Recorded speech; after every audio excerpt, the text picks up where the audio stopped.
When Esperanza finds a lost man at a bus stop, she unknowingly steps into a family's buried secrets, a love that spans generations, and a truth tied to her own past. Before we get into the story, comment below where in the world you are watching from today. The morning sun streamed through the windows of Pine Grove Assisted Living, casting warm patches of light across the polished floors. Esperanza Morales adjusted her simple blue uniform and checked her watch. It was almost time for Mr. Jenkins to take his medication, and she knew he'd try to refuse it again today. "Good morning, Mr. Jenkins," Esperanza said, her voice soft but firm as she entered his room. Her Mexican accent was still noticeable even after 5 years in California. "How did you sleep?" The elderly man scowled from his armchair. "Terrible. This place is too quiet, and I don't need those pills." Esperanza smiled patiently. At 27, she had mastered the art of gentle persistence. "The doctor says they help your heart, Mr. Jenkins, just like my mother used to take." At the mention of her mother, her eyes momentarily clouded with sadness. It had been 5 years since cancer took her mother, the reason Esperanza had left Mexico and come to this small California town looking for a fresh start. "Fine," Mr. Jenkins grumbled, taking the pills. "Only because you asked nicely." That was how Esperanza moved through her days at Pine Grove, with quiet compassion and unwavering patience. The residents responded to her gentle touch and sincere concern. She wasn't just doing a job, she was creating a family to replace the one she'd lost. "You're a miracle worker," Nancy, the head nurse, commented as Esperanza exited Mr. Jenkins' room. "He refuses medication for everyone else." Esperanza shook her head. "He just needs someone to listen to him." By late afternoon, Esperanza had finished her shift. She declined Nancy's offer of a ride home. "The walk helps clear my head," she explained, slipping on her worn cardigan. The truth was, Esperanza cherished these solitary walks. The small town of Cypress Valley was peaceful, with tree-lined streets and friendly neighbors who waved as she passed. As she walked, she often hummed old boleros her mother had taught her, the melodies bringing comfort when memories threatened to overwhelm her. The bus stop near Maple Street was usually empty this time of day.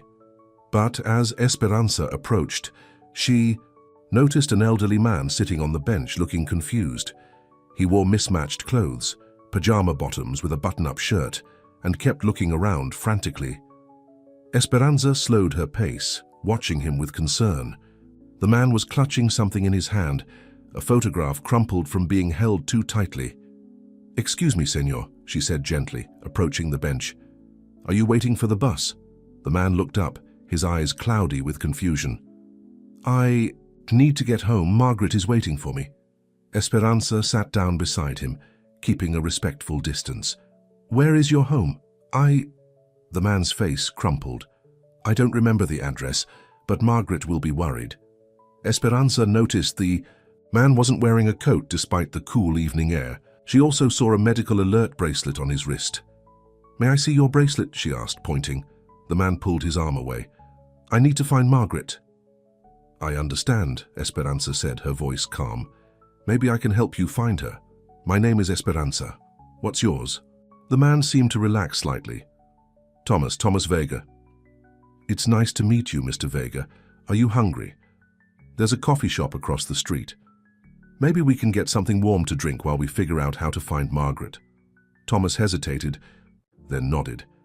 Esperanza gently helped him to his feet and guided him to the small coffee shop. Inside, she found a quiet corner table and ordered them both hot chocolate. "This photograph," Esperanza said, nodding toward the crumpled paper in his hand. "Is that Margaret?" Thomas unfolded the photograph with trembling hands. It showed a beautiful woman in a 1960s-style dress, laughing beside a much younger Thomas. "My wife," he said, his voice breaking. "My Margaret." Esperanza's heart ached. Working with elderly residents had taught her to recognize the signs of dementia. This man was lost in more ways than one. "She's beautiful," Esperanza said. "How long? Have you been married?" 52 years, Thomas said proudly, then his face fell. "But she's been gone 3 years now. Cancer." Esperanza reached across the table and gently placed her hand on his. "I'm sorry." I lost my mother to cancer too. Thomas looked at her, really seeing her for the first time. You're too young to understand such loss. Pain doesn't check our age, Mr. Vega, Esperanza replied softly. While Thomas sipped his hot chocolate, Esperanza discreetly examined his medical alert bracelet. It listed his name, a medical condition, early-stage dementia, and a contact number. Mr. Vega, would it be okay if I called this number on your bracelet?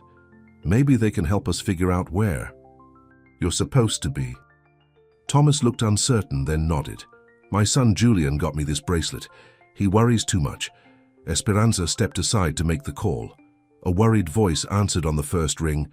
Mr. Vega, this is the emergency contact for Thomas Vega. Hello, my name is Esperanza Morales. I work at Pine Grove Assisted Living, but I'm not calling about a resident. I found Mr. Vega at a bus stop in Cypress Valley. He seems confused. Oh my God. The voice cracked with emotion. My father has dementia. He wandered off during a family visit. We've been searching for hours. Is he okay? He's safe, Esperanza assured him. We're at Coffee Corner on Maple Street. I'll be there in 20 minutes. Please don't let him leave. Esperanza returned to the table where Thomas was staring at his photograph again. Your son Julian is coming to get you, she said gently. Thomas frowned. Julian is always busy, too important for visits. He sounded very worried about you, Esperanza said. He's driving here right now. As they waited, Esperanza kept Thomas calm by asking him about Margaret. His eyes lit up as he shared stories of their life together. She grew roses, he said, wistfully. The most beautiful red roses you've ever seen. Exactly 23 minutes later, the coffee shop door burst open. A tall man in an expensive suit rushed in, his eyes scanning the room frantically. When he spotted Thomas, his face collapsed with relief. Dad! He hurried over, then stopped, composing himself before approaching more calmly. We've been looking everywhere for you. Thomas looked up, momentarily confused, then recognition dawned. Julian. I was trying to go home to Margaret. Pain flashed across Julian's face. I know, Dad, I know. Esperanza stood ready to leave now that family had arrived, but Julian turned to her. You're Esperanza. Thank you for finding him. I don't know what would have happened if... His voice broke. Up close, Esperanza could see the family resemblance. Julian had the same strong jawline as his father, but where Thomas's eyes were cloudy with confusion, Julian's were sharp and clear, though currently red-rimmed with worry. Anyone would have done the same, Esperanza said, uncomfortable with his gratitude. No, they wouldn't, Julian insisted. He looked exhausted, his expensive suit wrinkled, his dark hair disheveled from running, his hands through it. The police said he could have wandered for hours before someone actually stopped to help. Thomas was becoming agitated again. I want to go home, Julian. Margaret is waiting. Julian closed his eyes briefly, composing himself. We'll go home. Dad, I promise. As Julian helped his father stand, Thomas suddenly grabbed Esperanza's hand. His grip was surprisingly strong. My son, he said urgently, looking into her eyes. Tell him she was kind. Esperanza didn't understand, but she nodded. I will, Mr. Vega. As Julian led his father toward the door, he turned back. Which assisted? Living facility did you say you work for? Pine Grove on Hillside Avenue. Julian nodded, his eyes lingering on her face. Thank you again, Esperanza. She watched them leave, Julian's arm protectively around his father's shoulders, as they walked to a sleek black car parked haphazardly at the curb. Esperanza finished her lukewarm hot chocolate and continued her walk home, humming a bolero her mother used to sing on difficult days. The encounter had stirred memories she usually kept carefully tucked away, of her mother, but also of her younger brother Miguel, whom she hadn't spoken to in years. Her small apartment was quiet when she arrived. She watered the potted cactus on her windowsill, the only plant she'd managed to keep alive, and heated up leftover soup for dinner. As she ate alone at her kitchen table, she thought about Thomas Vega and his son Julian, wondering if Julian would be able to handle the difficult road ahead. 3 days later, Esperanza had almost forgotten about the encounter. She was helping Mrs. Rodriguez with her morning exercises when Nancy poked her head into the room. Esperanza, There's someone asking for you at reception." Curious, Esperanza made sure Mrs. Rodriguez was comfortable before heading to the front desk. She stopped short when she saw who was waiting. Julian Vega stood in the lobby, impeccably dressed, in a tailored suit that screamed success and money, but it was what he held that made Esperanza's breath catch, a bouquet of deep red roses. "Mr. Vega," she said, approaching cautiously, "is your father okay?" Julian turned, and something in his expression made her heart beat faster. There was gratitude there, but something else too, something deeper that she couldn't quite name. "My father is fine, thanks to you," he said, his voice rich and cultured. "And please call me Julian." He held out the roses. "These are for you. A small token of my appreciation." Esperanza stared at the flowers, feeling suddenly self-conscious in her simple uniform. "That's really not necessary." "Please," Julian insisted. "You have no idea what could have happened if you hadn't found him when you did." Reluctantly, Esperanza accepted the bouquet. The roses were perfect, deep crimson and fragrant. She couldn't. "Remember the last time anyone had given her flowers? How did you know I would be working today?" she asked. "I called ahead," Julian admitted. "I wanted to thank you properly." He hesitated. "And I wanted to ask you what my father said to you." "Before we left, he seemed to tell you something important." Esperanza remembered Thomas's urgent whisper. "He said, 'Tell him she was kind.' I assumed he was talking about his wife, Margaret." Julian's expression changed, a flash of pain crossing his features before he carefully composed himself again. "Yes, she was very kind." He cleared his throat. "Look, I know this is forward, but would you let me take you to dinner? As a proper thank you." Esperanza blinked in surprise. Men like Julian Vega, polished, successful, obviously wealthy, didn't ask women like her to dinner. "That's really not necessary," she said again. "I was just doing the right thing." "Please," Julian said, and there was something in his voice, a note of quiet desperation that caught her off guard. "It would mean a lot to me."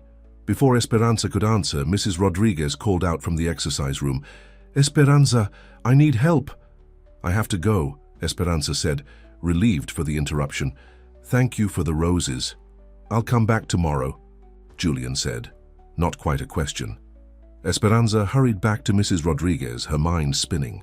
As she helped the elderly woman back to her room, she couldn't help wondering why Julian Vega, with his expensive car and designer suit, seemed so determined to thank her.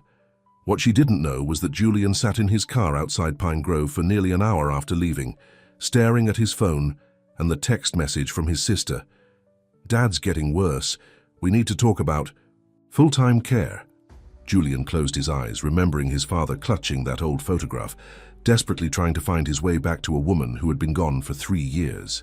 And he thought about Esperanza Morales, with her gentle hands and kind eyes who had stopped when no one else would. "Tell him she was kind," his father had said. Julian started his car, his mind made up. He would come back tomorrow, and the day after that if necessary. Because something told him that Esperanza Morales might be the one person who could help him understand how to make peace with what was coming. As he drove away from Pine Grove, Julian didn't notice Esperanza watching from a second-floor window. The bouquet of red roses still clutched in her hands, a thoughtful expression on her face. The roses Julian had given Esperanza sat in a vase on her kitchen table. Every morning before work, she found herself pausing to look at them, their rich crimson petals a splash of color in her otherwise simple apartment. A week had passed since Julian Vega had appeared at Pine Grove with his extravagant thank you gift. True to his word, he had returned the next day and the day after that. Each time Esperanza had politely declined his dinner invitation, uncomfortable with the attention. "I really don't understand why you keep refusing," Nancy said as they prepared medication for the morning rounds. "He's gorgeous, successful, and clearly interested in you." Esperanza shook her head. "It's not like that. He feels guilty about his father, that's all. Men like Julian Vega don't visit assisted living facilities 3 days in a row out of guilt," Nancy insisted. "Besides, when was the last time you went on a date?" Esperanza couldn't remember. Since moving to California, her life had revolved around work. It was easier that way. Fewer chances for people to ask questions about her past, about the family she'd left behind in Mexico. "I have my residence," Esperanza said, loading the medication cart. "That's enough for me." Nancy sighed. "Well, your admirer is back. He's waiting in the garden." Esperanza's heart skipped a beat despite herself. She found Julian sitting on a bench beneath the oak tree, watching a group of residents playing checkers. He stood when he saw her approaching. "Julian," she said, trying to keep her voice neutral. "How is your father?" A shadow crossed Julian's face. He had another episode last night, kept insisting he needed to find Margaret. He ran a hand through his perfectly styled hair, momentarily disrupting its order. "The doctors say it's going to get worse." Esperanza sat beside him on the bench. "I'm sorry, dementia is difficult for families." "That's actually why I wanted to talk to you," Julian said. "You work with elderly patients every day. You understand what's happening to him better than I do." Esperanza looked at him closely. Behind the confident exterior of this successful man, she saw real pain and confusion. "It's not about understanding," she said gently. "It's about accepting. Your father is still your father, but his mind is changing. He needs your patience now, not your understanding."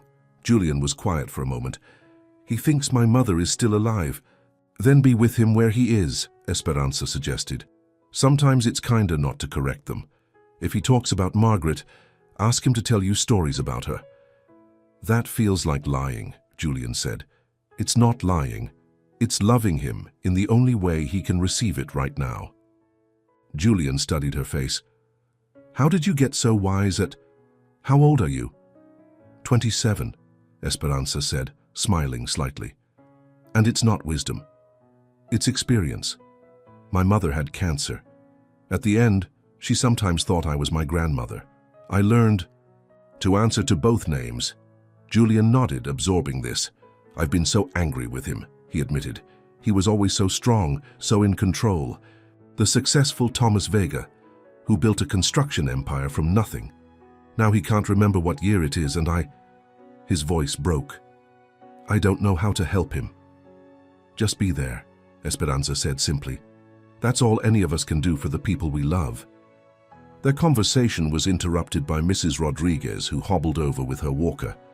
"Esperanza, dear, it's time for my medication," she reminded her.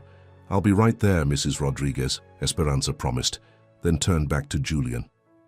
"I have to go." Julian caught her hand before she could leave. "Have dinner with me," he said, his eyes intense. "Not as a thank you, just... I'd like to talk more, please." Something in his voice, a note of genuine need, made Esperanza hesitate. "Okay," she said finally. "But nothing fancy." Julian's face lit up. "I know a great little Mexican place in town. Tonight? I can pick you up after your shift." Esperanza gave him her address, then hurried to catch up with Mrs. Rodriguez, trying to ignore the flutter in her stomach. That evening, Esperanza stood in front of her small closet, suddenly aware of how few non-work clothes she owned. She finally settled on a simple blue dress she'd bought for a resident's birthday celebration last year. Promptly at 7, there was a knock at her door.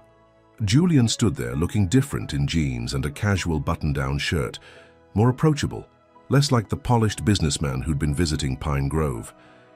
"You look beautiful," he said, and Esperanza blushed, unused to compliments. The Restaurant El Jardín was indeed small and authentic. The owner, a woman named Rosa, greeted Esperanza warmly in Spanish. "You know each other?" Julian asked as they were seated. "Rosa makes the best tamales in town," Esperanza explained.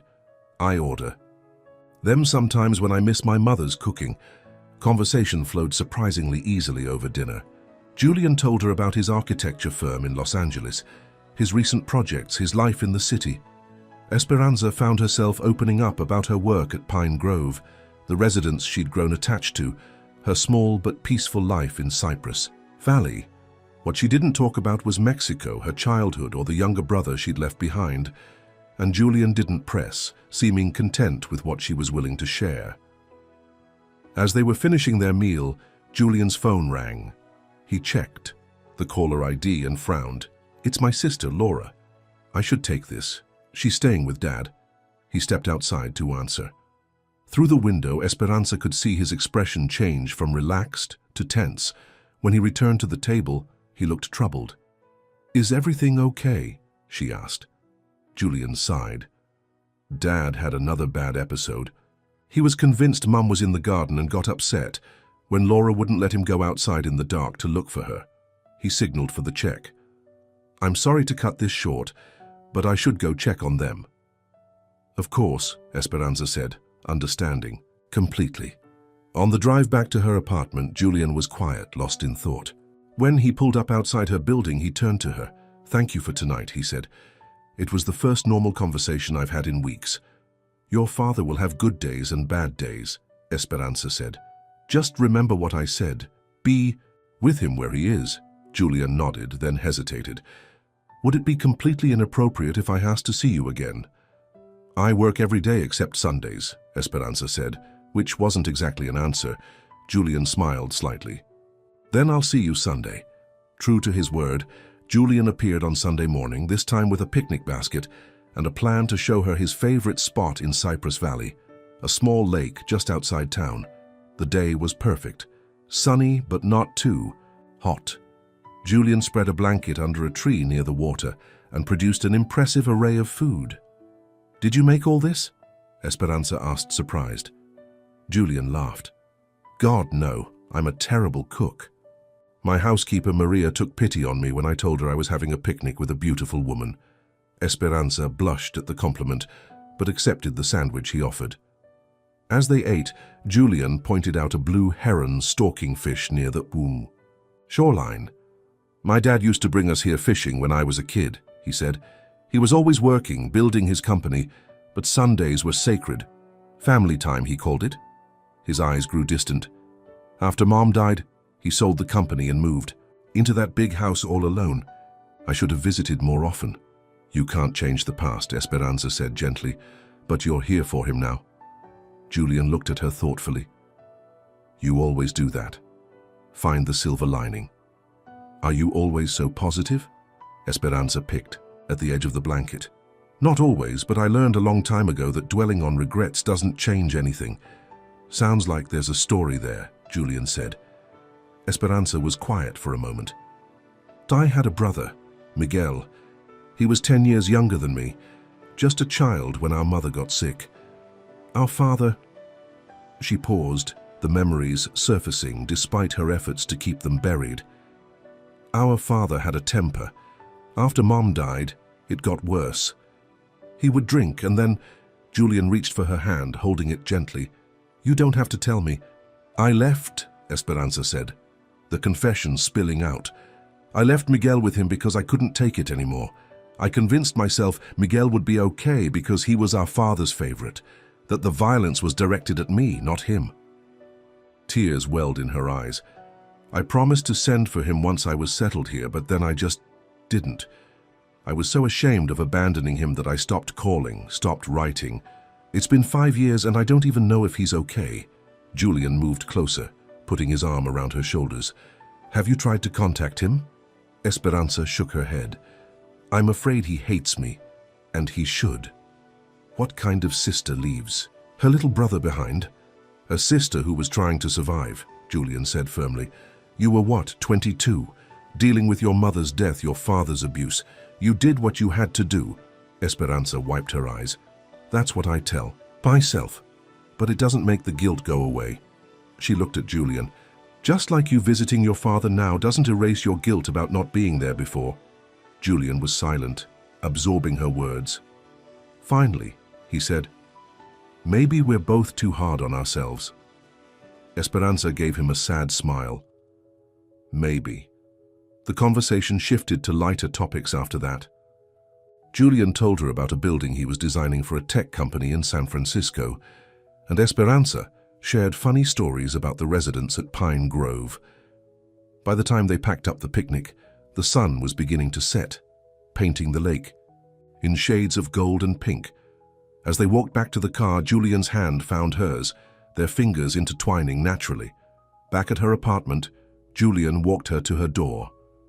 "Thank you for today," he said, "for sharing your story with me." Esperanza nodded, suddenly shy. Thank you for listening. Julian leaned in slowly, giving her time to pull away if she wanted to. But Esperanza found herself drawn to him, and when their lips met, it felt right. Two wounded souls finding comfort in each other. The kiss was gentle but ended too soon when Julian's phone buzzed in his pocket. He broke away with a sigh. I'm sorry, it might be about Dad. Esperanza waited as he checked the message. Julian's expression hardened. Is everything okay? She asked. It's work, he said, his voice tight. A problem with the Rivera project. I need to get back to LA tonight. He looked genuinely regretful. I'm sorry. I wanted to spend more time with you. It's okay, Esperanza assured him. Your work is important. Julian brushed a strand of hair from her face. I'll call you tomorrow, okay? Esperanza nodded, trying to ignore the disappointment settling in her chest as she watched him drive away.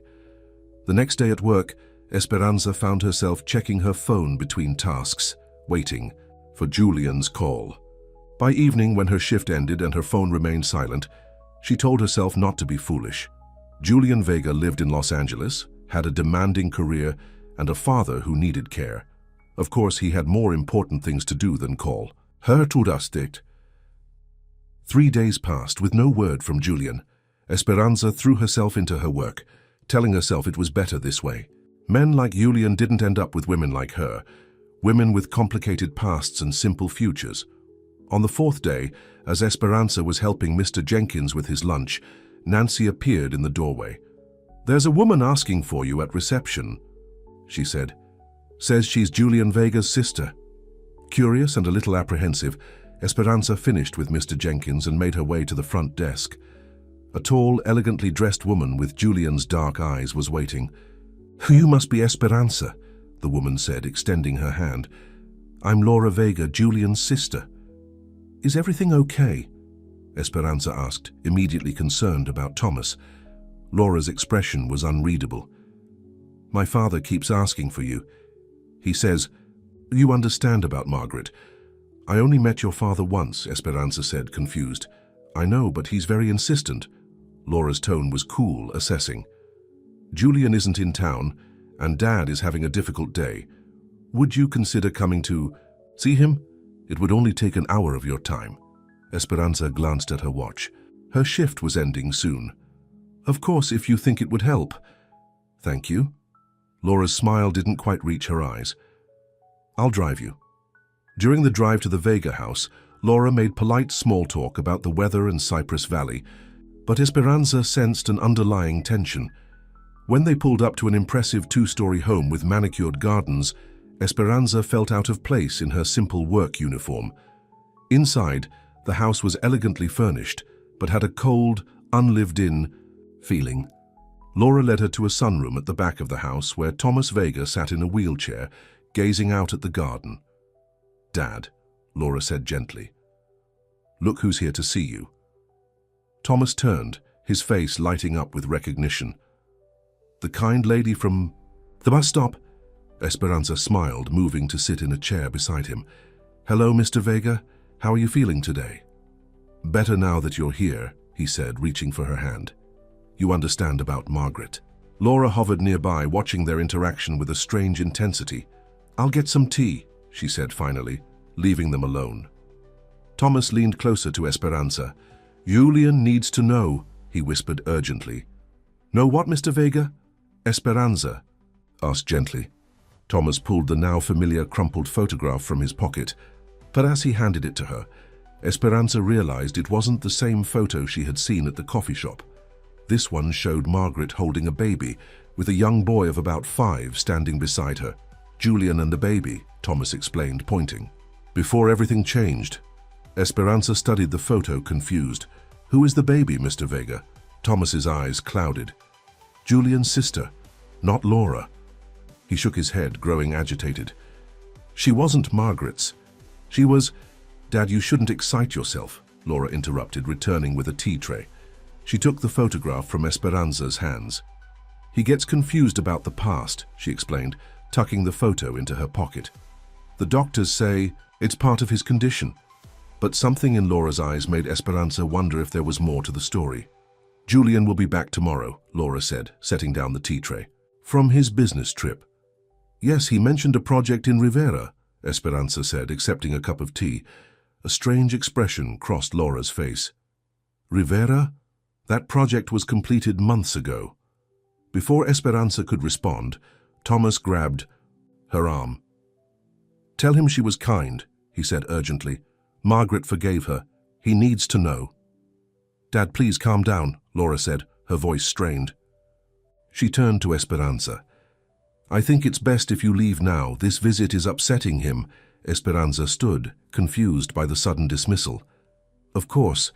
I'm sorry if I'll call you a taxi," Laura said, already reaching for her phone as Esperanza waited on the front porch for her ride. She couldn't shake the feeling that something was wrong. Why had Laura really brought her here? And what was the secret Thomas was trying to tell her about the baby in the photograph? The taxi arrived, and as Esperanza climbed in, she glanced back at the house. Laura stood in the window, watching her leave with an expression that sent a chill down Esperanza's spine. Back in her apartment, Esperanza tried to make sense of the strange visit. She thought about calling Julian, but realized she didn't even have his number. He had always been the one to call or visit her. She was watering her cactus when her phone rang, an unknown number. Her heart leapt, hoping it was Julian. "Hello? Esperanza, it's Julian." His voice was tense. "I need to see you tonight. There's something I need to tell you." "Julian, I saw your father today. Your sister brought me to your house and—" "Laura." "Did what?" Julian sounded shocked. "Listen, don't trust her. Don't trust anything she says. I'm on my way to Cypress Valley now. I'll be there in an hour. Wait for me." The call ended, leaving Esperanza staring at her phone in confusion. What was happening? And what was the secret that had the Vega family so divided?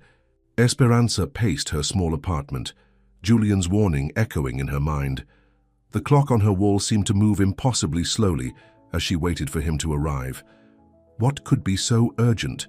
And why had he warned her about Laura?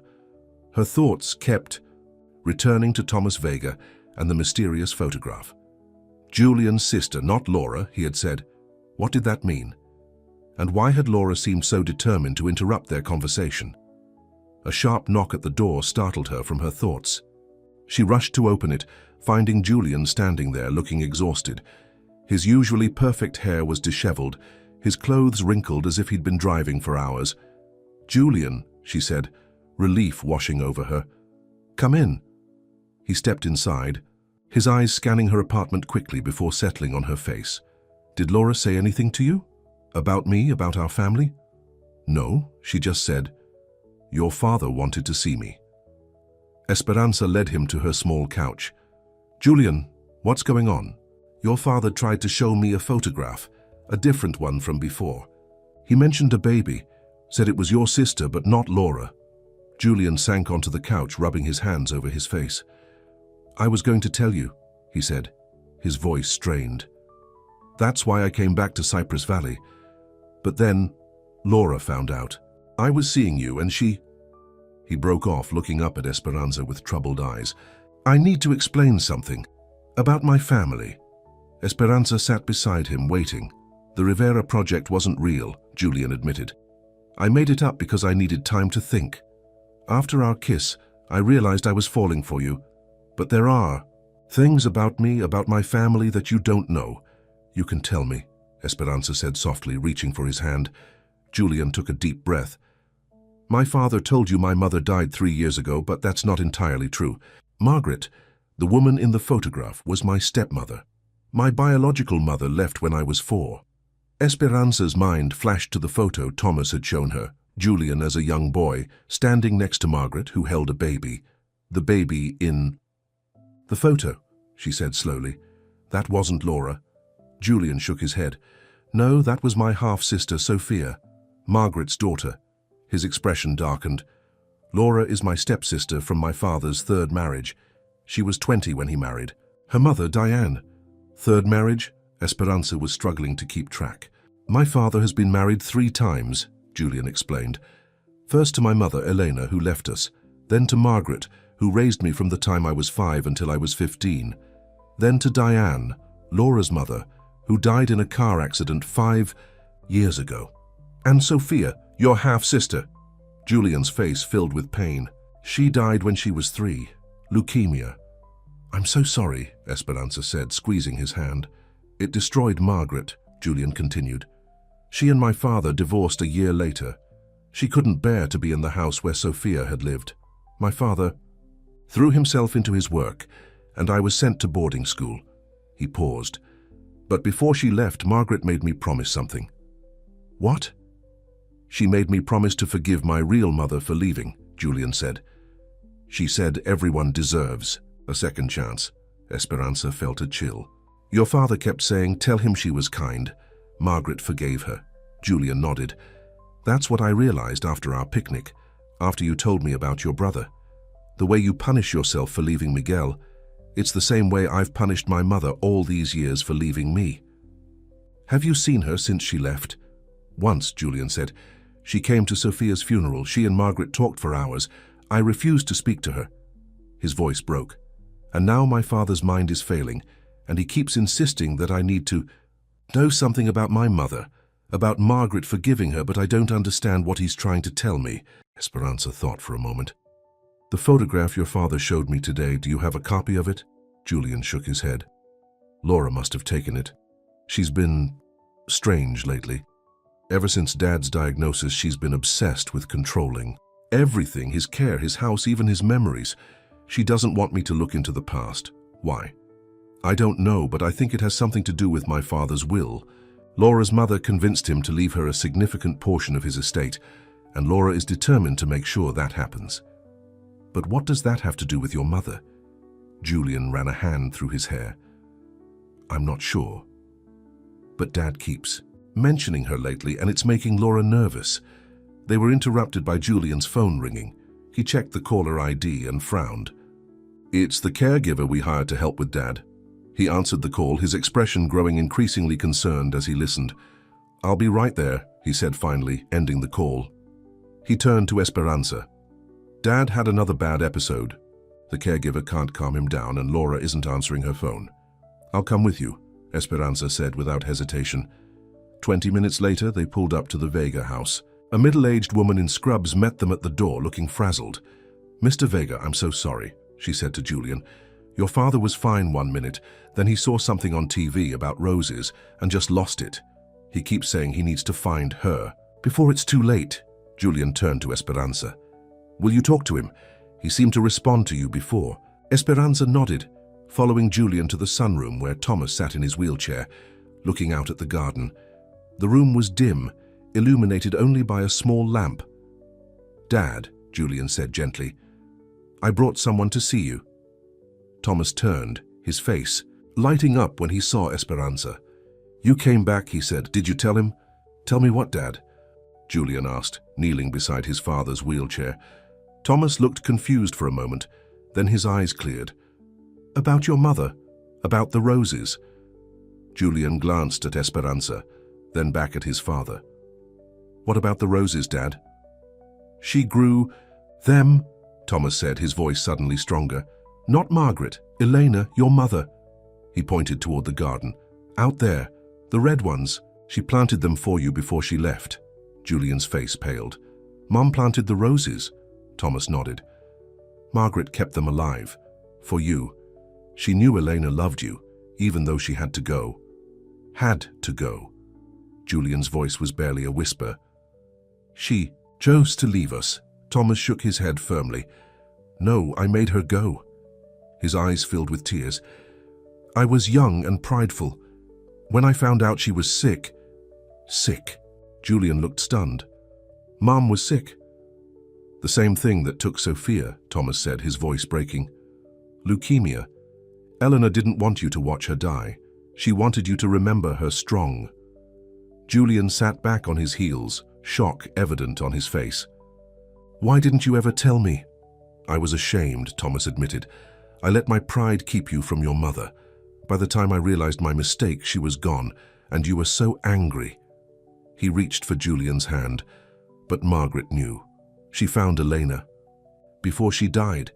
That's why they talked at Sophia's funeral. Margaret was telling her she'd kept the roses alive, that she'd forgiven her for leaving.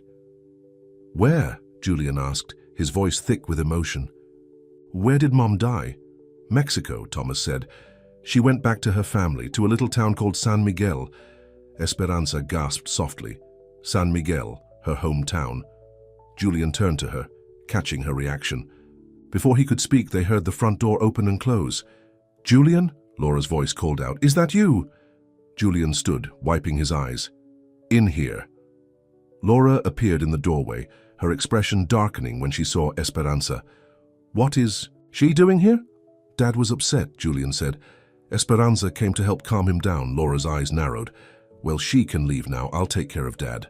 I think he's okay now, Esperanza said, moving toward the door. I should go anyway. I have an early shift tomorrow. Julian looked torn.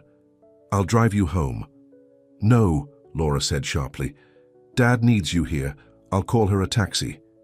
Julian hesitated, then nodded. I'll call you tomorrow, he promised Esperanza.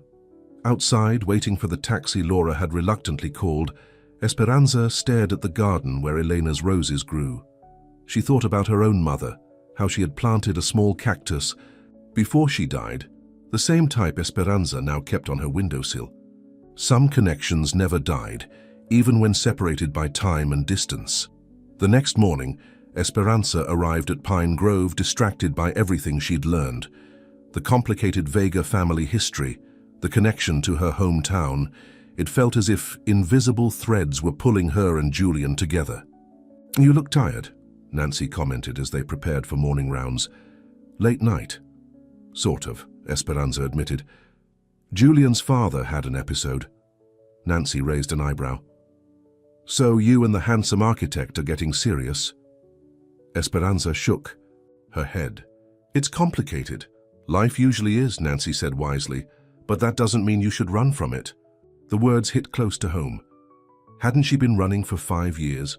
Running from her past, from her guilt, from the possibility of being hurt again? By lunchtime, Esperanza had made a decision. She took her break in the staff room and pulled out her phone. With trembling fingers, she dialed a number she hadn't called in years. Hello? A deep voice answered in Spanish. Esperanza's throat tightened. Miguel? It's me. It's Esperanza. There was a long silence, then, Esperanza? Is it really you? Yes, she said, tears filling her eyes. I'm so sorry I haven't called. I'm so sorry for everything. Where are you? Miguel asked, his voice a mix of emotions. Are you okay? I'm in California, Esperanza said. And yes, I'm okay, but I miss you. I've missed you every day. I thought you forgot about us, Miguel said, his voice cracking. After Papa died. Papa died? Esperanza hadn't known. 2 years ago, Miguel confirmed. Heart attack. Esperanza closed her eyes, absorbing this news. She had spent years afraid of her father, then afraid of facing him again, and now he was gone. I'm getting married, Miguel continued. Next month, to a girl named Lucia. I wanted to invite you, but I didn't know how to find you. Married? Esperanza smiled through her tears. My little brother, all grown up. They talked for 20 minutes, 5 years of separation beginning to heal with each shared word. By the end of the call, Esperanza had promised to come to the wedding, and Miguel had forgiven her for leaving, more easily than she had forgiven herself. When her shift ended, that afternoon, Esperanza was surprised to find Julian waiting in the parking lot, leaning against his car. Julian, she said, approaching him, is your father okay? Julian nodded. He's having a good day. Laura hired a full-time nurse to stay with him. His expression was serious. I need to talk to you about something. Can we go somewhere private? They drove to the small park near Pine Grove, finding a secluded bench beneath a maple tree. Julian seemed tense, his usual confidence replaced by a nervous energy. I've been thinking about what my father said last night, he began. About my mother going to San Miguel. That's your hometown, isn't it? You mentioned it once. Esperanza nodded. Yes, I grew up there. It can't be a coincidence, Julian said. My mother died there 15 years ago. You would have been, what, 12? Around that age, Esperanza confirmed, trying to remember if she had ever known an American woman with leukemia in her small town. But San Miguel isn't that small. There were many tourists, many foreigners who came for the art scene. Julian reached into his pocket and pulled out a worn photograph. I found this in my father's study this morning while Laura was out. It's the last picture taken of my mother. He handed it to Esperanza. The photo showed a thin woman with Julian's dark eyes, sitting in a garden surrounded by red roses. Despite her obvious illness, she was smiling. Esperanza's heart stopped. I knew that garden. She knew that smile. Elena, she whispered. Elena Rivera. Julian stared at her. You knew her? Esperanza nodded slowly, memories flooding back. She lived next door to us. She taught English at the community center. Her voice faltered. She helped my mother when she got sick. She was very kind.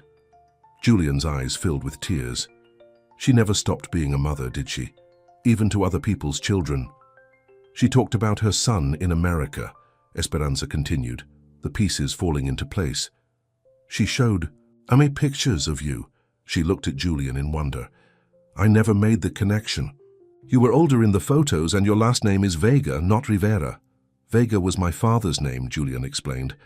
Rivera was my mother's maiden name. The Rivera project, Esperanza realized. It wasn't a work project at all. You were looking into your mother's past. Julian nodded. After what my father said, I needed to know the truth. I hired a private investigator to trace her last years. He took Esperanza's hands. But I never imagined I'd find someone who actually knew her. She was beautiful, Esperanza said softly, inside and out. When my mother was dying, Elena would come read to her, just like I do for your father now. She smiled at the memory. She used to say that stories were bridges between hearts. Julian was quiet for a moment, absorbing this connection between them. What are the chances, he finally said, that you would find my father at that bus stop? That we would meet like this? Maybe it's not chance, Esperanza suggested. Maybe it's those invisible bridges Elena talked about, still connecting people who loved her. Julian leaned forward, resting his forehead against hers. I spent so many years being angry at her for leaving. If I had known... You know now, Esperanza said simply. And she knew you were loved. She told me once that her son was being raised by a kind woman who would teach him to be a good man. She squeezed his hands. She was right. Julian kissed her then, a kiss full of shared grief and newfound connection. When they parted, Julian looked at her with a new intensity. Come with me, he said. To Los Angeles, I can find you a job at a better facility, or you could take classes, become a nurse like you've talked about. We could... Julian, Esperanza interrupted gently. I can't leave right now. His face fell. Because of your job? Partly, she admitted. But also because I just reconnected with my brother. He's getting married next month in Mexico. I promised I'd be there. Julian's expression shifted. Mexico. You're going back to San Miguel? Esperanza nodded. For the wedding. Miguel still lives in our mother's house. A slow smile spread across Julian's face. Then I'm coming with you. What? Julian, no, that's not what I... Esperanza, he said firmly. You helped me find my mother again in a way. Let me help you face your past too. His eyes were gentle. Besides, I'd like to see the roses my mother planted, to pay my respects. Esperanza felt tears welling in her eyes. What about your father? And Laura? Julian's expression hardened slightly. Laura has made it clear she wants control of Dad's care, and maybe that's for the best right now. I've arranged for a nurse I trust to stay with him, and I'll visit every weekend. He took her hands again. But I'm not going to let fear of the past keep me from a future. Not anymore. I need to think about it, Esperanza said, though her heart was already saying yes, of course. Julian said, understanding in his eyes. Take all the time you need. As they walked back to his car, Julian's phone rang. His expression darkened when he saw the caller ID. It's Laura. I should take this. Esperanza waited as he answered. She could tell immediately that something was wrong. Julian's face drained of color and he gripped the phone tightly. When? He asked, his voice tight. How bad? He listened for a moment. I'll be right there. He ended the call and turned to Esperanza, his face grim. It's Dad. He fell. They've taken him to the hospital. Go, Esperanza said immediately. I'll come with you. The drive to the hospital was tense, Julian gripping the steering wheel so tightly his knuckles turned white. Laura said he was trying to go out to the garden, to the roses. He fell down the steps. At the hospital, they found Laura pacing the waiting room. She glared when she saw Esperanza. What is she doing here? She demanded. She's with me, Julian said firmly. How's Dad? Laura's expression was grave. It's not. Good. The doctors think he had a stroke before the fall. That's why he lost his balance. He's in a coma. Julian sank into a chair, the news hitting him hard. Esperanza sat beside him, taking his hand. Can we see him? Julian asked. Laura nodded. They're getting him settled in ICU, one visitor at a time. She looked pointedly at Esperanza. Family only. Julian's grip on Esperanza's hand tightened. Esperanza is family, he said, his voice leaving no room for argument. She knew my mother. Laura's face paled. What are you talking about? Elena. Rivera, Julian said. My mother. Esperanza knew her in Mexico. Laura took a step back. That's impossible. Is it? Julian challenged. Or is it exactly what you've been afraid of? That I'd learn the truth about why Mom left? That I'd find out who she really was? Laura's composure cracked. Your mother abandoned you. She chose to leave. She was dying, Julian said, standing up. She left to spare me the pain of watching her die, and you've known all along, haven't you? That's why you've been so desperate to keep me from looking into the past. You don't understand, Laura said, her voice shaking. Your father was a different person after Elena left. Cold, distant. When he married my mother, he finally seemed happy again, but he never changed his will. Everything is still divided between you and some foundation Elena started in Mexico. A foundation? Julian looked confused. What foundation? Some children's literacy program, Laura said dismissively. In that town where she died. Dad sends money every year on the anniversary of her death. Esperanza gasped softly. The Rivera Reading Center, she whispered. I learned English there. Julian turned to her, astonished. You learned English at the center my mother founded. Esperanza nodded, memories flooding back. It opened the year after she died. No one knew who funded it, just that it was dedicated to an American woman who loved books. A nurse appeared in the waiting room doorway. Mr. Vega, you can see your father now. Julian stood, still holding Esperanza's hand. I'll be right back, he promised, following the nurse. Left alone with Laura, Esperanza felt the other woman's resentment radiating like heat. You have no idea what you're getting into, Laura said coldly. The Vegas aren't like you. Julian might be infatuated now, but it won't last. He'll realize you don't belong in his world. This isn't about belonging in someone's world, Esperanza replied calmly. It's about finding your place in their heart, Laura scoffed. How poetic! Did you learn that at the charity reading center? Actually, yes, Esperanza said, refusing to be baited. Elena Rivera taught me that words can build bridges between different worlds. That's what she did for my mother when she was dying. And that's what I'll do for Thomas now. Laura's expression hardened. You think you're so noble, don't you? The selfless caretaker. But I see what you're really after. Julian's money, his status.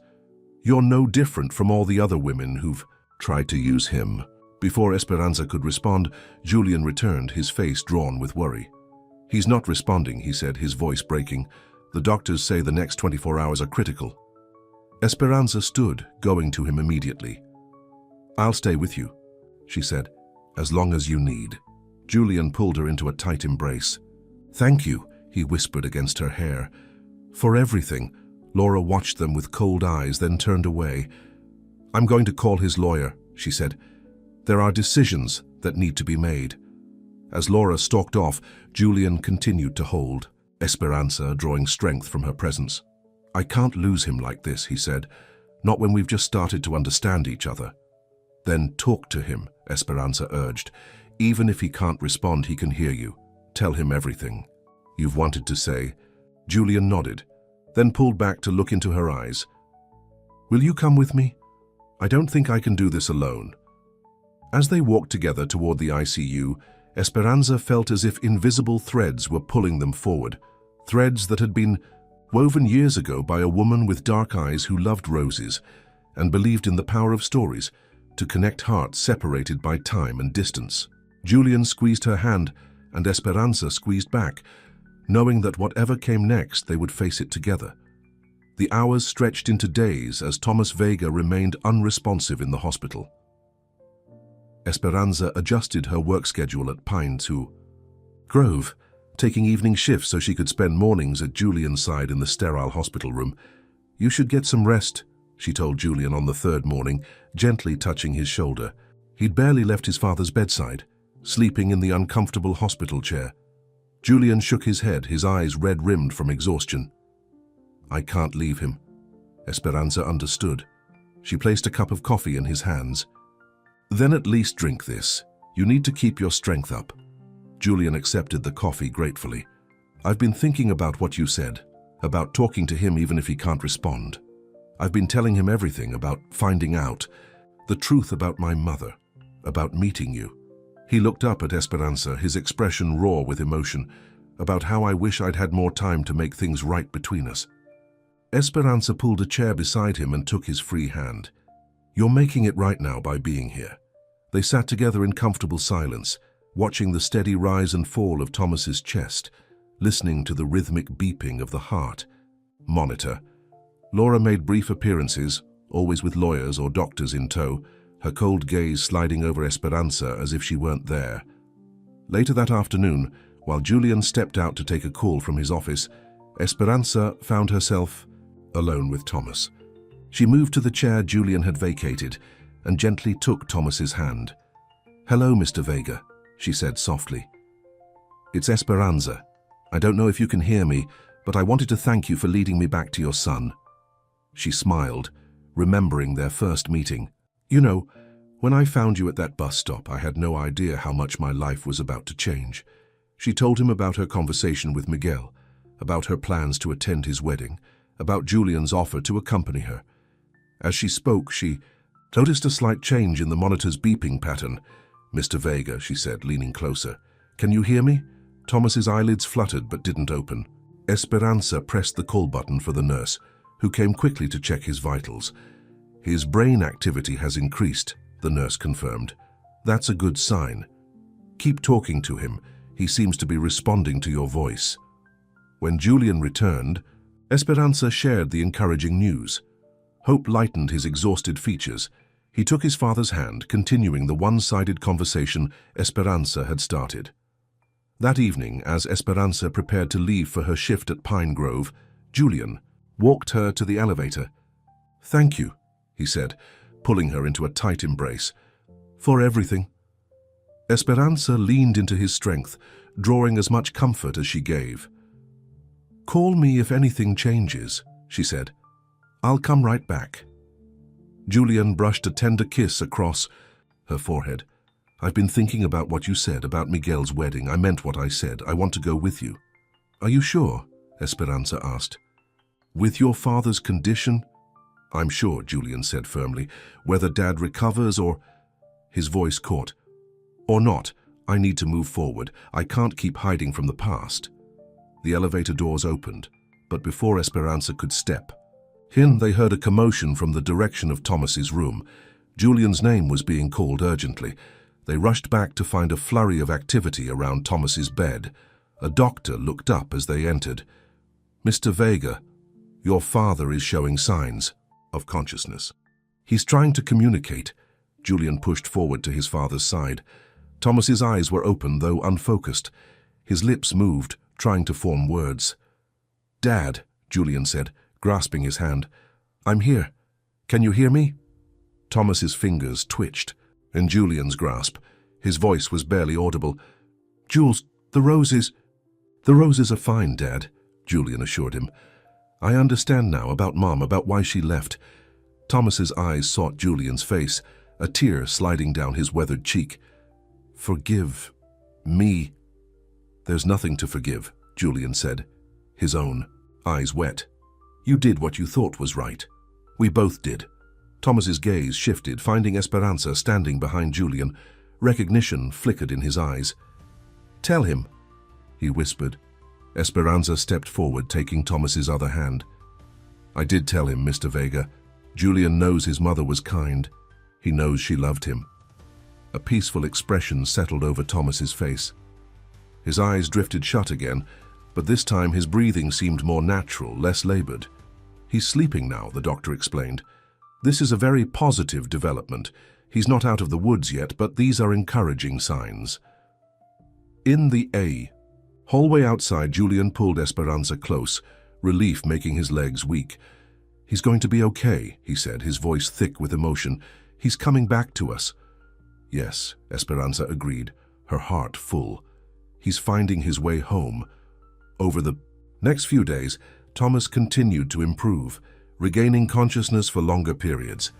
His speech was slurred, and the right side of his body showed weakness, evidence of the stroke. But his mind was clear. Laura remained a cold, challenging presence, her eyes narrowing whenever she found Esperanza at Thomas's bedside. But Thomas himself seemed comforted by Esperanza's visits, often asking for her when she wasn't there. One afternoon, a week after Thomas had first opened his eyes, Esperanza arrived at the hospital to find him sitting up in bed, looking more alert than she had seen him since the fall. There she is, Thomas said, his speech still slightly slurred but much improved. The angel who found me at the bus stop. Esperanza smiled, setting a small potted cactus on his bedside table. How are you feeling today, Mr. Vega? Better, he said. Much better. He gestured to the chair beside his bed. Sit. Julian will be back soon. He went to get coffee. Esperanza sat, touched that he seemed genuinely pleased to see her. Thomas's gaze was clearer now, more like the sharp-eyed businessman he must have been before his illness. Julian told me everything, Thomas said, his good hand patting hers, about how you knew Elena in Mexico, about the reading center. His eyes grew misty. She always wanted to do something like that, to help children learn to love books the way she did. She made a difference, Esperanza assured him. That center changed my life. It gave me the skills to come here, to start over. Thomas nodded thoughtfully. Elena would have liked you.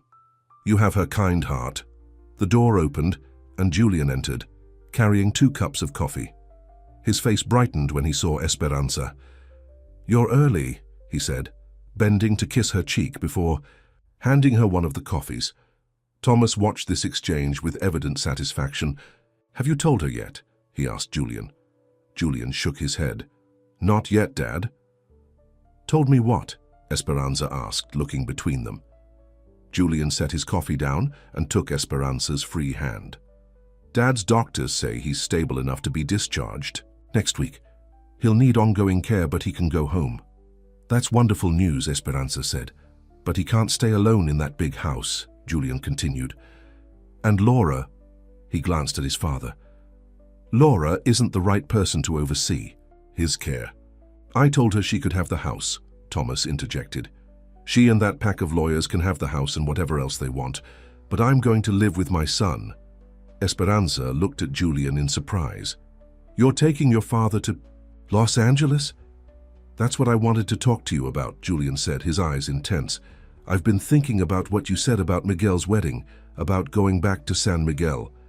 He took a deep breath. What if we all went, not just for the wedding, but to stay, to start over? What? Esperanza was stunned. Julian, your work, your firm... I can work from anywhere, Julian said. I've built a strong team at the firm. They can handle the day-to-day operations while I focus on design. He squeezed her hand. The truth is, I've been burned out for years taking on projects I don't care about for clients who only want bigger and flashier buildings. But let me finish, Julian said gently. Dad and I have been talking. He wants to see where Mum spent her last years. I want to reconnect with her memory, to see the garden she tended, the center she founded. His eyes held hers. And I want to be with you, Esperanza. Not just for a visit, but for as long as you'll have me. Esperanza looked at Thomas, who was watching her with gentle understanding. And you're okay with this plan, Mr. Vega? Thomas nodded. More than okay. I've spent too many years dwelling in the past, letting regrets consume me. He reached for her hand. Life is too short for regrets. If this illness has taught me anything, it's that. But what about your care? Esperanza asked. You'll need physical therapy, medical attention. San Miguel has excellent doctors, Julian assured her. I've already checked, and we can hire nurses for the therapy. His expression turned hopeful. Unless you'd be willing to help, you're the best caregiver I've ever seen. Esperanza's mind was spinning. Return to San Miguel, not just for a visit, but to stay. With Julian and his father. It seemed impossible, and yet, my brother's house isn't big enough for all of us, she said, practical concerns surfacing. I thought we might buy a place, Julian said. Something near your brother with enough room for Dad's care and maybe… He hesitated. Maybe a garden for roses. Esperanza felt tears welling in her eyes. The idea was overwhelming, terrifying, and yet somehow exactly right. To return to San Miguel not as the scared young woman who had fled, but as someone who had found her strength, her purpose, and maybe even her heart. What about Laura? She asked, thinking of the practical obstacles. Julian's expression hardened, slightly. Laura will be well provided for in Dad's revised will, but she won't have any say in his care or his choices. Thomas nodded in agreement. I've lived too long under the shadow of other people's expectations. It's time for me to find my own peace. He looked at Esperanza. Say yes, my dear. Make an old man happy. Esperanza looked at Julian, seeing all the hope and love in his eyes. This is crazy, she whispered. Julian smiled. Maybe, but sometimes the craziest decisions are the best ones. Before she could respond, the door opened again, and Laura walked in. She stopped short when she saw the three of them, her eyes narrowing, suspiciously. What's going on here? She demanded. We're discussing the future, Julian said calmly. Dad's future, our future. Laura crossed her arms. And what exactly does that future entail? Julian stood, facing his stepsister directly. Dad and I are moving to Mexico after he's discharged, to San Miguel. Laura's face flushed with anger. That's ridiculous. He needs specialized care, which he certainly won't get in some backward Mexican town. This is her doing, isn't it? She pointed accusingly at Esperanza. This is my decision, Thomas said firmly, his voice stronger than it had been since his stroke. My choice, Laura, not yours. You're not thinking clearly, Laura insisted. The stroke has affected your judgment. My judgment is perfectly clear, Thomas interrupted. For the first time in years, I'm going to see Elena's roses. I'm going to see the place where she found peace. Laura's composure cracked. This is about the money, isn't it? That reading center, you're going to give her everything, aren't you? She glared at Esperanza. I knew it from the moment I saw you. You're just like all the others, after his money, his name. That's enough, Julian said, his voice cold. Esperanza has never asked for anything. Not from me, not from Dad. She doesn't have to ask, Laura spat. She has you wrapped around her finger. The devoted caretaker, so noble, so selfless. She turned to Esperanza. Does he know about your brother's gambling debts? About why you really left Mexico? Esperanza froze. What are you talking about? Laura smiled cruelly. Did you think I wouldn't look into your past? Your precious brother Miguel owes money to some very dangerous people. Is that why you're suddenly so eager to return to Mexico? Using Julian's money to bail him out? That's not true, Esperanza said, though her heart was racing. Miguel had. And never mentioned gambling debts. But then there was so much they hadn't discussed in their brief phone call. Laura saw her uncertainty and pressed her advantage. Ask her, Julian. Ask her if she's told you everything about why she left San Miguel. Julian looked at Esperanza, concern in his eyes. What is she talking about? Before Esperanza could answer, Thomas spoke up. It doesn't matter, he said firmly. Whatever happened in the past, Esperanza is part of our future now. He fixed Laura with a steady gaze. And you need to accept that, or accept that you'll have no place in it. Laura recoiled as if she'd been slapped. You'd choose her over family? She is family, Thomas said simply. She found me when I was lost. She brought my son back to me. And she knew Elena when I couldn't be there. His voice softened. There's a place for you too, Laura, if you want it, but not like this. Not with anger and accusations. Laura stood frozen for a moment, then turned and stormed out of the room, slamming the door behind her. In the silence that followed, Julian turned to Esperanza. Is what she said true? About Miguel? Esperanza looked down at her hands. I don't know. We've only spoken once after 5 years apart. There's so much I don't know about his life now. She looked up, meeting Julian's eyes. But I swear to you, I never planned to ask you for money. I would never use you that way. Julian sat beside her, taking her hands. I know that, I know you. He brushed a strand of hair from her face. But if Miguel is in trouble, we'll help him. Together. That's what family does. Thomas reached out, placing his hand over their joined ones. Elena always said that love was the bridge between separate worlds. I think she would be very happy to see you two building that bridge. 2 weeks later, Esperanza stood outside the small church in San Miguel, where her brother Miguel would soon be married. The air was heavy with the scent of bougainvillea and warm earth so familiar it made her heart ache. Julian appeared beside her, handsome in a light linen suit. Your brother seems happy, he commented, nodding toward Miguel, who was greeting guests at the church entrance. Esperanza smiled. He is. After their arrival in San Miguel 3 days earlier, she and Miguel had talked for hours, clearing the air about the past. Laura's claims about gambling debts had proven false, another attempt to drive a wedge between her and Julian, but there had been other, more painful truths to face. Their father's abuse had continued after Esperanza left, though in different forms. Miguel had forgiven her, but Esperanza was still working on forgiving herself. And what about you? Julian asked, taking her hand. Are you happy to be back? Esperanza looked around at the town square, at the familiar buildings and streets of her childhood. It's strange, she admitted, like stepping into a memory. But yes, I'm happy to be here. She squeezed his hand.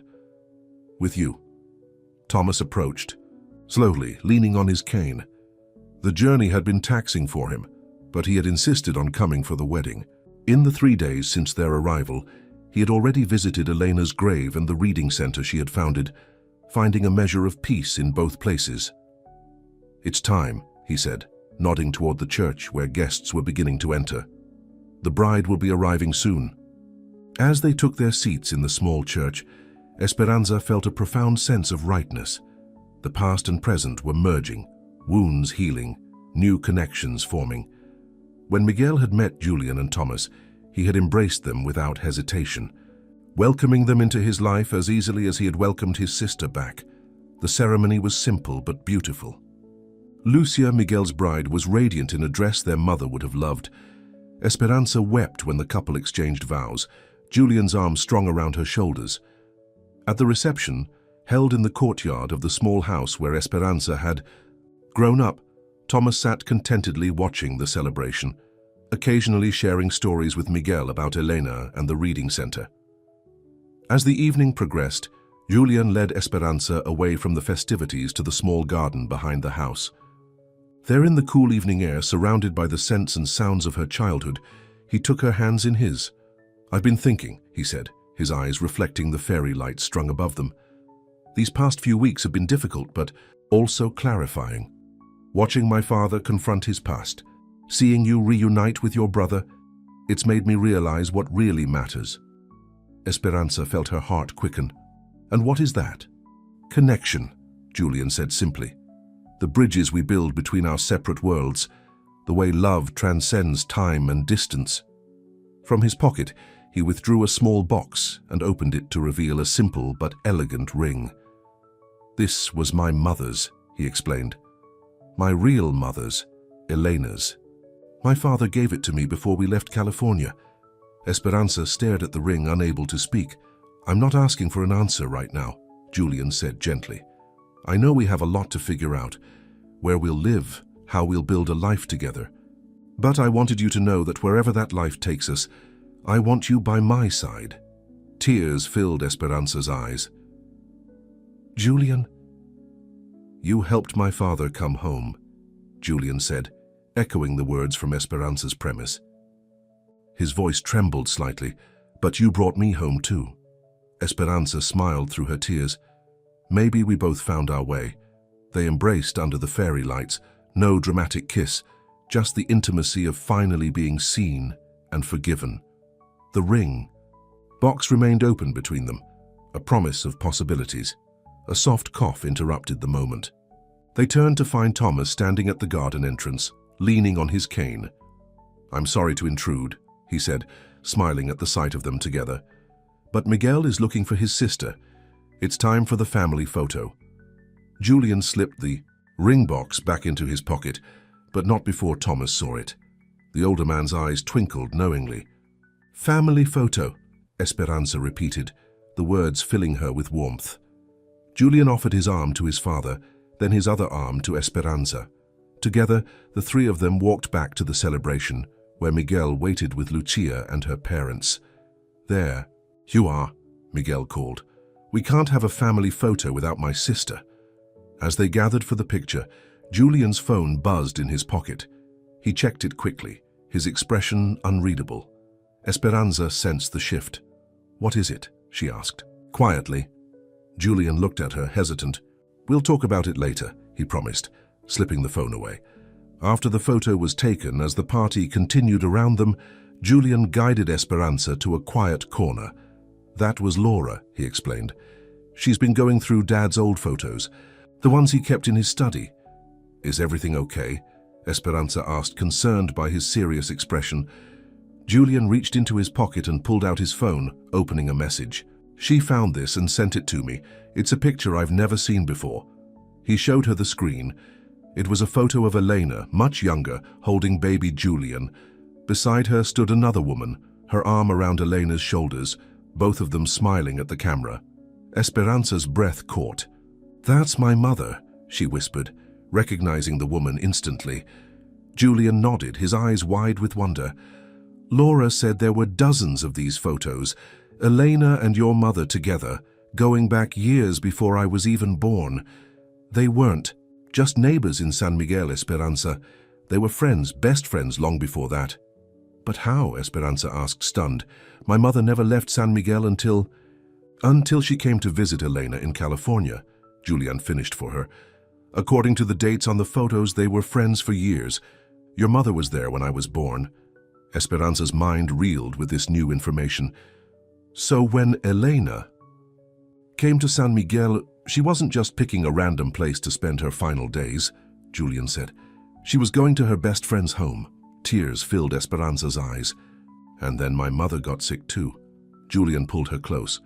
"Elena took care of your mother, and years later you took care of my father." He shook his head in amazement. "It really wasn't chance that brought us together, was it?" "No," Esperanza agreed softly. "It was those invisible bridges your mother talked about, the ones that connect hearts across time and distance." As the celebration continued around them, Esperanza and Julian stood together, bound by connections they were only beginning to understand, threads woven long ago by two women who had loved each other like sisters and whose children had found their way back to each other against all odds. Thomas joined them, curious about their serious expressions. When Julian showed him the photo, the older man's eyes filled with tears. "Margaret knew," he said softly. "She knew about Elena's friendship with your mother. That's why she insisted on sending money to San Miguel after Elena died, on funding the reading center." He shook his head in wonder. "All these years the connections were there, we just couldn't see them." Miguel called for Esperanza to join the traditional wedding dance. As she moved away, Julian caught her hand. "Wait," he said, pressing the ring box into her palm. "Take this with you. When you're ready, if you're ready, I'll be waiting." Esperanza closed her fingers around the box, her heart full. Then she joined her brother on the dance floor, moving to the familiar rhythms of her childhood, the box containing Elena's ring safely tucked in her hand. From across the courtyard, Julian watched her dance, his father beside him. Both men wore expressions of peaceful contentment, as if they had finally found their way home after a long, difficult journey. As the music ended, Esperanza looked back at Julian and smiled, a smile full of promise and possibility. She opened her palm, revealing the ring box. With a slight nod, she slipped it into her pocket, a silent acceptance of everything it represented. Julian's face lit up with joy, and he moved toward her, drawn by invisible threads that had been weaving their lives together long before they ever met at a hospital in a small California town.